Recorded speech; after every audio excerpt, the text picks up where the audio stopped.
Қазіргі таңда Ақтау қаласы аумағында Қазақстан Республикасы президентінің тапсырмасымен Таза Қазақстан экологиялық акциясы жалғасуда.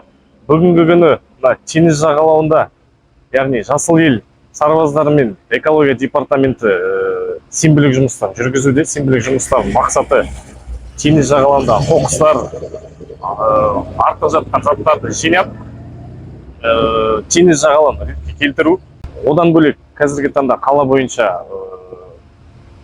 абаттандыру жұмыстары, көгалдандыру жұмыстары өте қарқынды жүріп жатыр. Бұл